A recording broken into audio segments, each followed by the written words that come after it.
A big welcome to Stamp Fairtex, winner of the One Women's Atomweight World Grand Prix. Stamp, you're the first Thai ever to win a major title in a significant organization. How good does it feel? ครับสแตมก็ยินดีด้วยนะครับก็สแตมเองก็เป็นคนไทยคนแรกเลยที่ได้รับเข็มขัดของการแข่งขัน MMA อันนี้นะครับก็รู้สึกยังไงบ้างครับตอนนี้รู้สึกดีใจมากค่ะแล้วก็ยังไม่เชื่อตัวเองว่าตัวเองจะใส่อัมบาริตูได้ค่ะ Right now I'm feeling very happy and I can't believe myself that I got Ritu in an armbar. How busy have you been working on your grappling? Because you already showed it earlier in the tournament that you were improving massively. How important has the work been that you've been doing at Fairtex? ก็พูดถึงการซ้อมนะครับสแตมเนี่ยในเรื่องของการปล้ำเนี่ยครับการปล้ำในช่วงการซ้อมครั้งนี้เนี่ยเราทุ่มเทกับมันมากแค่ไหนครับในการซ้อมที่ค่าย Fairtex ทุ่มเททุกอย่างเลยค่ะบาดเจ็บเยอะมากที่สุดในการซ้อมตลอดทั้งชีวิตค่ะไม่เคยที่จะกระดูกหักหรืออะไรแต่ว่าพอต่อยทัวร์นาเมนต์ทุ่มทุกอย่างเลยทุ่มทั้งร่างกายทุ่มทั้งเวลาทุกอย่างเลยค่ะซ้อมเป็นเวลาซ้อมหนักแล้วก็กินถึงบำรุงถึงทุกอย่างเลยค่ะ This is like one of the hardest preparation I had ever had in my life if you compare to other fights so I have never prepared as much as this I got a lot of injuries and I had a lot of rigorous training and putting a lot in the line and having great nutrition plan it's a biggest preparation I've ever had. You've been doing Muay Thai since you were really young, but MMA you did much later in life. In a way, does this feel even sweeter winning an MMA title because you maybe had to work harder for it? ก็สแตมก็ต่อยมวยไทยมาตั้งแต่เด็กนะครับแล้วก็ใน MMA เนี่ยการได้รับชัยชนะแล้วก็เป็นแชมป์ใน MMA เนี่ยมันรู้สึกภูมิใจหรือว่ารู้สึกว่าชัยชนะเนี่ยมันมีรสชาติที่ดีกว่าหรือเปล่านะครับก็ชนะมันดีกว่าแพ้อยู่แล้วค่ะแล้วก็มันเป็นเข็มขัดที่พิสูจน์ตัวเองว่าตัวเองสามารถทำได้ในเส้นทางของ MMA สามารถพิสูจน์ตัวเองให้หลายๆคนเห็นว่าถึงจะเริ่มมาจากมวยไทยถึงจะไม่รู้กติกา MMA เลยถึงจะเพิ่งมาฝึกแต่ก็วันนี้พิสูจน์ได้เห็นว่าทำได้ค่ะ So winning is better than losing overall but this belt it proves my path on the MMA journey so even though I come from Muay Thai I come from a Muay Thai career but today I get to prove that I am worthy of this path in MMA. Did you wake up this morning and think I'm going to submit Ritu? Did you ever feel that today? ก็สแตมเคยนึกอยู่ก่อนหน้านี้ไหมครับว่าเราจะมาชนะริตูโดยการชนะ submission นะครับแบบเขาก็เทียบว่าเหมือนเช้านี้ตื่นมาเนี่ยก็ได้นึกประมาณนี้ไหมอยู่ดีๆที่ว่าจะมาชนะ submission ไม่เคยนึกเลยค่ะว่าจะชนะ submission รู้แค่ว่าวันนี้คืนนี้จะเล่นเกมยืนถ้าเขามาแบบนี้จะทำยังไงแล้วถ้าเขามาแบบนั้นจะต้องแก้แบบไหนไม่เคยคิดเลยค่ะว่าจะชนะด้วย submission เราไม่เคยคิดด้วยว่าจะได้ไปเล่นเกมนอน honestly never thought that I would have submit her and the initial plan was to stand up and strike and also improvise my game plan if my opponent comes out in this way how would I adapt and improvise and I didn't thought that I would be submitting her. When I spoke to Chatri a few weeks ago, he actually said that you're the toughest matchup for Angela Lee of the fighters that were left in the competition. Now, do you think she also has to worry about your submission skills and not just your striking? จากที่เขาได้คุยกับคุณชาตรีมานะครับก็ความเห็นก็คือเขาก็คิดว่าคุณชาตรีเนี่ยก็คิดว่าสแตมเนี่ยเป็นคู่ชกที่คิดว่าน่าจะท้าทายที่สุดของแองเจล่าลีเลยที่อยู่ในทัวร์นาเมนต์ตอนล่าสุดนะครับก็ สแตมป์คิดว่ายังไงบ้างครับกับความเห็นนี้ก็ถ้าผู้ใหญ่ให้โอกาสก็ยินดีน้อมรับค่ะแล้วก็ถ้าจะได้ต่อยกับแองเจล่าจริงๆแต่จะต้องไปฝึกทุกๆอย่างให้ดีกว่านี้ให้ฟิตกว่านี้เพื่อที่จะกระชากเข็มขัดเขาให้ได้ค่ะ so I would thankfully accept for the opportunity that it's preferred that is given to me so if when the fight happens I would have to get myself back in the gym and train and improve more on my skills and train even more get even better conditioning and prepare even harder than this fight You've of course got plenty of respect for Angela. When she was on the interview, you described her as your idol. How difficult is it now when you respect somebody that much, knowing that you've got to go in there and try and beat her up? ก็ในสัมภาษณ์ต่างๆที่ผ่านมานะครับสแตมก็อาจจะมีความเคารพในตัวแองเจล่าค่อนข้างสูงนะครับก็อย่างเช่นมีการพูดว่าแองเจล่าก็เป็นไอดอลของสแตมแล้วตอนนี้ก็คือแมตช์ไปเนี่ยก็เราถึงดูที่จะต้องแบบชกกับคนที่เราเรียกว่าไอดอลแล้วมันยากมากไหมครับกับการที่เรามองใครสักคนหนึ่งแล้วเราต้องไปชกเพื่อชิงเข็มขัดจากเขาหนูมองการเป็นการเขาเรียกว่าอะไรอ่ะ หนูมองเป็นโอกาสที่ดีค่ะที่จะได้ชกกับไอดอลคนหนึ่งที่เราชื่นชอบนักมวยคนหนึ่งที่เราเคยใฝ่ฝันก็มันเป็นโอกาสที่ดีสำหรับเราค่ะแต่ว่าเราพอเราได้รับโอกาสนั้นเราก็ต้องดูตัวเองว่าเราจะต้องซ้อมมากขนาดไหนเพื่อที่จะไปอยู่ตรงจุดนั้นของเขาค่ะ So it is a great opportunity that to fight with someone who I think that she's my idol, and it is one of the position that I dream of standing there. So and given this opportunity, I would have to reflect on myself and train even harder to be able to be able to stand on that position. Going back to the fight with Ritu, how important was it to be able to stop those takedowns? Once you started stopping the takedowns, did you start to think, I've got this? ครับเดี๋ยวพูดถึงไฟเมื่อกี้เลยนะครับที่ชกมาเมื่อกี้ตอนที่เราหยุดเทคดาวน์ของริตูได้มันเป็นสิ่งที่สำคัญที่สุดใช่ไหมครับการหยุดเทคดาวน์เนี่ยแล้วก็ตอนที่เรารู้ตัวว่าเราหยุดเทคดาวน์ได้แล้วเหมือนกับว่ามีความมั่นใจแล้วก็ชัวร์แล้วว่าเขาไม่น่าจะเป็นแบบภัยอันตรายไปมากกว่านั้นเราหยุดเทคดาวน์เขาได้ก็เพื่อที่เราจะไม่เล่นเกมนอนไปกับเขาแล้วก็ไม่อยู่ในเกมเขาค่ะพอปะทะกันเรื่อยๆก็เริ่มรู้ว่าพละกำลังเขาไม่เท่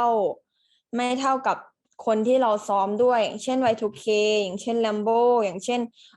แรงผู้ชายกับแรงผู้หญิงมันไม่เท่ากันโอเคพอเรารู้ว่าแรงเขากับแรงที่เราเคยซ้อมมามันแตกต่างกันเราเอาอยู่ก็คือโอเคเราทำได้แน่นอน so starting from stopping the takedown it's my game plan to avoid going on the ground with my opponent but after colliding after having to grapple with her I knew that the power the strength behind is not the same as the training partner that I have such as Y2K or Rambo there's a difference in between strength of a man and a woman that I train with so that's when I start to have the confidence. Can you tell us what was going through your mind when you started to lock in the triangle and then that didn't quite work and then you found the arm bar? What was the process? What were you thinking? เดี๋ยวสแตมลองเล่าให้ฟังหน่อยครับตอนที่เราพยายามใส่ท่า triangle ใช่ไหมแล้วก็ตอนนั้นมันก็ดูแน่นนะแล้วก็แต่เขาก็ออกมาได้แล้วก็ตอนนั้นคิดอะไรอยู่ครับตอนนั้นในตอนนั้นคิดอยู่ว่าจะกดหัวเขาลงมาไหมหรือว่าแต่ได้ยินโค้ชบอกว่าให้จับขาเขาแล้วก็จับแข้งเราให้แบบมันไทท์ที่สุดให้มันแน่นที่สุดแต่ว่าแต่เหมือนแบบพอเราเอื้อมไปจับขาเขาเหมือนเขารู้ตัวเขาก็ชักขาเขาหนีแล้วเขาก็หลุดเหมือนแบบว่ามันแน่นนะกับขาหนูอะแต่ว่าเขาพยายามฝืนไม่ให้แบบแน่นเกินให้เขาหายใจได้แล้วเขาก็ ทำขาหนูออกจากหัวเขาแล้วก็เลยกลายเป็นอาร์มบาร์เลยใช่ไหม Okay. So I was doing that moment during the tight triangle. I was trying to press her head down, and I heard my coach saying that to try to hold the legs and grab my own shins as tight as possible. So I try to reach, but then my opponent she tries to avoid it, and she's very tough. So she tried to move to the side and get a breathe, and then she escaped out of that position. So it became the armbar. What was the feeling when you felt the tap? ตอนที่รู้สึกแท็บเนี่ยรู้สึกยังไงบ้างครับ หมายถึงตอนเขาแท็บแล้วรู้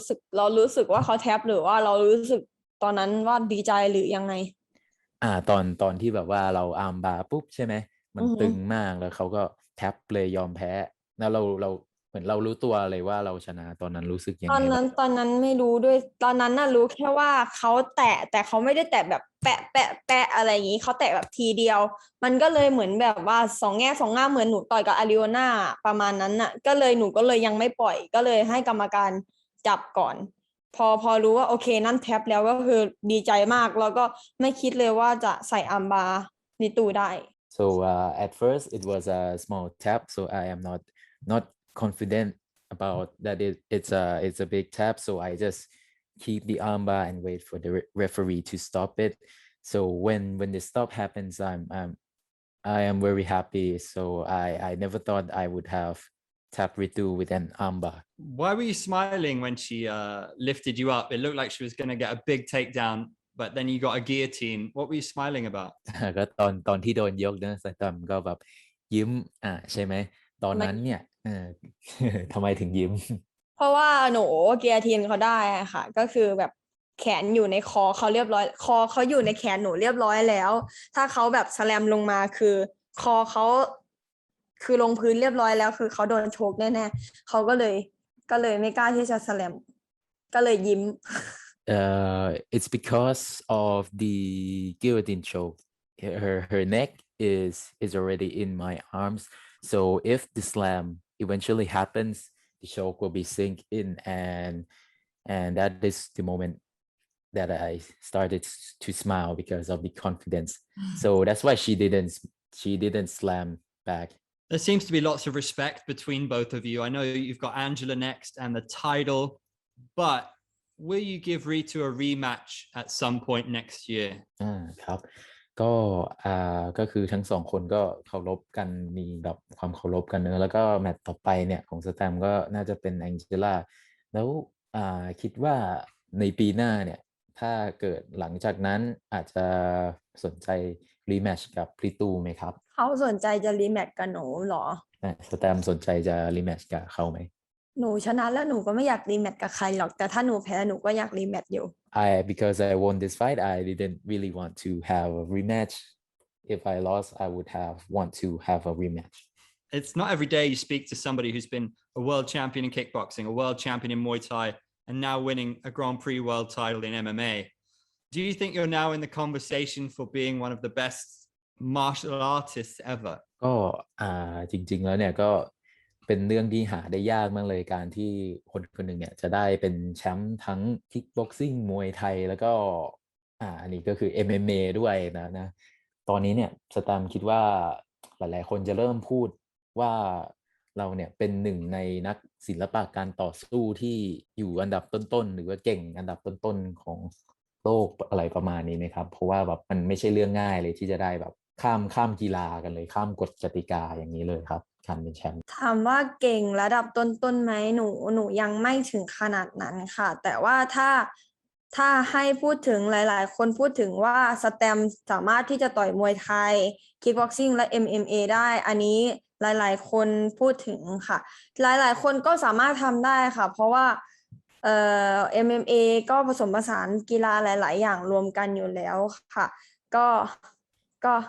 ไม่อยากให้ทุกคนคิดว่าหนูเก่งขนาดนั้นหนูก็ยังมีจุดบกพร่องเยอะค่ะที่จะต้องแก้ไข So a lot of people would say that Muay Thai, kickboxing, and MMA it's very hard.